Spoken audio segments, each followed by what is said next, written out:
Bare necessities, the simple bare necessities. Forget about your worries and your strife. I mean the bare necessities, oh mother's nature recipes that brings the bare necessities to life. Sorry. Oh, sorry, I didn't see you there. I was just singing one of my favorite little tunes. Since it's Saturday and since you're here, why not continue my tradition of reviewing two movies? And like I said, my tune I was singing came from one of my favorite Disney animated movies. Okay, so let's show you this one. And the movie that, of course, I'm talking about is 1967's Disney's The Jungle Book. Okay, a classic based on Rudyard Kipling's short stories about the jungle. And this is from Disney, of course, and it's basically a story about a young boy named Mowgli, the man cub, that's what they call him. And he was abandoned in India, in the jungle, and found by Bagheera the panther, okay, who promptly let him be put him with these wolf cubs to be adopted by the wolf cub that he was actually raised to about the age of 10, by the wolf clubs. But then, of course, they hear that Shere Khan the tiger is on his way through the jungle, and he's a man-eating tiger, and he hates all humans. Okay, so the wolves decide to return him to Man Village. Okay, and Bagheera the panther volunteers to take Mowgli to the Lace Man Village. Of course, Mowgli doesn't want to go. Okay, he loves the jungle, he loves being in it, and was hanging around and doesn't want. And of course, he gives Bagheera all kinds of hell for this. And then basically the rest of the movie is him, Bagheera the panther, trying to get Mowgli to the Man Village. And along the way, they meet Baloo the bear, who is absolutely hilarious, right there. Who's he's, like I said, and this is a musical, of course. There's great songs in this, really decent animation for its time, and of course, along the way, they meet all different sorts of characters. And like I said, you have great singing in this, great animation, and it's just a great classic story. I haven't seen this movie actually in years, and I watched it this morning, and it's just fantastic, from beginning to end, because you always see clips of this movie, and of course the famous song "Bare Necessities." It's just a classic song, and this is just a beautiful movie. It's just, again, this is a lot of, you can see the inspiration for The Lion King from the inspiration The Lion King got from this movie. Okay, you can tell like I said, it's basically except Baloo, the bear, who's a lazy bear who's living off the land, basically. He wants no responsibility or nothing. And Mowgli hangs with him, and George is hanging around. But of course, Bagheera is the panther, is the responsible one, trying to get Mowgli to the Man Village so he doesn't get eaten by Shere Khan the tiger, who's played brilliantly by George Sanders. He has just like the perfect voice for this evil tiger, and it's just absolutely perfect. And you have a lot of stars in this movie. Like, so you get Phil Harris, who plays Baloo the bear, Sebastian Cabot, who's on Family Affair. He plays Bagheera the panther. And then you have George Sanders, of course, as Shere Khan the tiger. And then you have Sterling Holloway as Kyle the snake. Okay, and Louis Prima as King Louis of the Apes. And it's another great musical moment. And like I said, the songs are in there nice and catchy, and this a really enjoyable movie. And I also watched the special features, and they showed there was like an alternate ending to this movie that was actually storyboard, but it never, they stuck with the original ending to this movie. And after watching it, they were right. Okay, the alternate ending to this movie is it gets kind of convoluted, and this was the best ending that they put on this.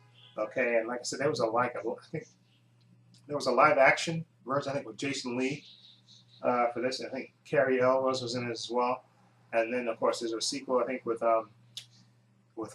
John Goodman and what's his name, Haley Joel Osment. The two is that just a whole bunch of different versions, but this is the original and the classic, and it's just an enjoyable movie. It has catchy songs and good animation and a fun movie, and it's definitely, I give the Jungle Book an 8 out of 10. It's just really, really enjoyable, and it's a classic, and I can see it was a classic for a reason. So that's it. That's the first movie. Okay, and now the other movie I got is an animated movie that came out this year, actually.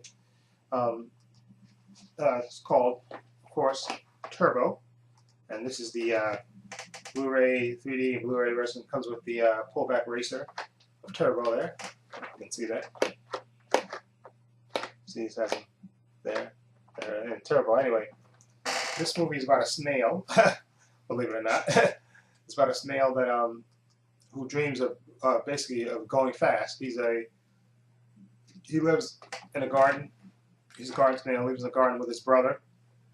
Okay, and his name is Turbo, played by Ryan Reynolds. And then you have his brother Chet, played by Paul Giamatti. Okay, and basically they live in this garden, and they take care of the tomatoes and stuff, checking them and everything out.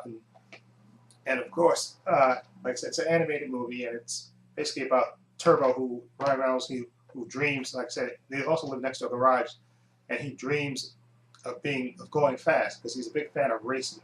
And you see him watching in the beginning of the movie races on the TV that he watches, and he dreams of going. He even does pretend races, and of course he's a snail, so he can't really go fast. But he dreams of doing it all the time. And his brother's kind of trying to get his head in the game and say, "Listen, okay, you're never going to be a fast.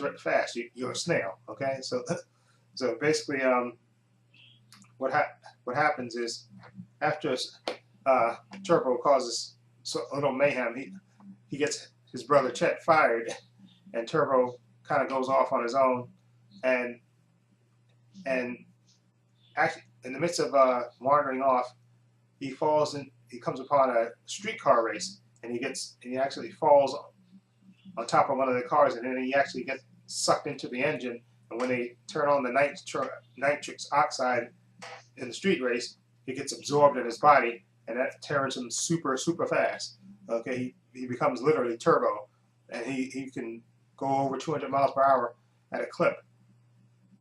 Okay, and then him and his brother, Turbo and Chet get caught by a taco salesman, I guess, named Tito, played by Michael Pena. Okay, he runs a taco stand and a truck with his brother Angelo, played by Louis Guzman. Okay, and they run races, with snails, believe it or not, and against the other people that live in this little mini mall type of situation. And you have a couple of different people that work in the mall. I think there's Michelle Rodriguez plays Paz, and then you have Kim Jong, who plays Kim Lee, a woman, believe it or not, and Bobby, played by Richard Jenkins, and they all, team up with Tito to do these snail races, and that's when they discover how fast Turbo really is, and then they decide to enter him, believe it or not, in the Indianapolis 500. Because there's nothing in the rule books apparently that says snails can't enter.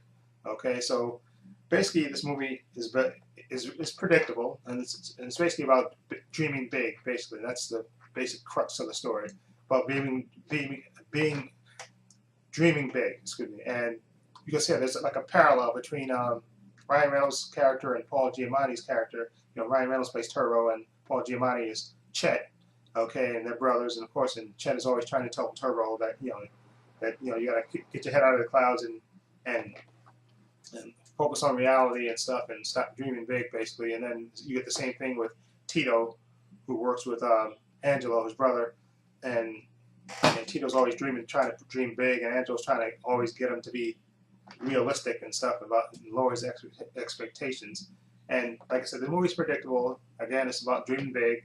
They they go down to end of the Indianapolis 500, and of course, what happens. You can pretty much predict what's going to happen. It's about dreaming big and taking a chance, and it's predictable. But I love the animation in this. I thought the animation was good, great in this, and the voice work I thought was really good, especially Paul Giamatti. He really stands out as Chet. And then also you have Samuel L. Jackson, Snoop Dogg, and Maya Rudolph. They all play like fellow snails and stuff that are really, you know, smart asses and stuff, and they're really entertaining to me. Okay, and then you also have, which I didn't even recognize, you have Bill Hader. He plays Guy Gagney, who's like a race car driver who Turbo really idolizes, actually, and then he goes against him in this Indianapolis 500 race, and he's really good. Bill Hader, I didn't even recognize his voice. Okay, so he's really good at putting on that French accent and stuff, and it's really good. Like I said, it's entertaining. It's not nothing you've never seen before, but to me, I thought it was entertaining as well. Anyway, so I really liked it. So like I said, I'm gonna give it a 7.5. Like I said, I know it's predictable, and you know everything that's gonna happen. There's no big surprises in there anywhere. It's all been done before. But I thought the animation was really good in this, and I got the 3D version. I don't got a 3D TV yet, but I got the 3D version, and the racing scenes and normal 2D look fantastic. So I can only imagine how they look in 3D. So I just can't wait to get that. So for that reason, like I said, I'll give this, well, 7.5 now. I'll give it a 7. I'm sorry. Let me lower because I don't think it's good as Jungle Book. So, but I'll give it a 7. It's a solid 7. Okay, that mostly because of the voice work and the great animation in this. Like I said, it's predictable, but the voice work is good.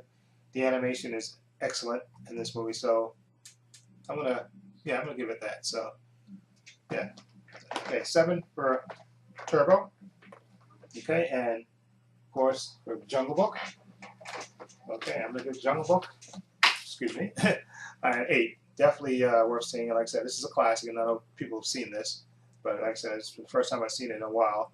You know, in a few years, from beginning to end, and it's excellent. Great singing, great animation, great voice work, and this definitely an 8 out of 10. It's funny, catchy songs, really good. Okay, so that's my reviews. Let me know if you've seen those movies, what you think of them. Feel free to leave comments down below.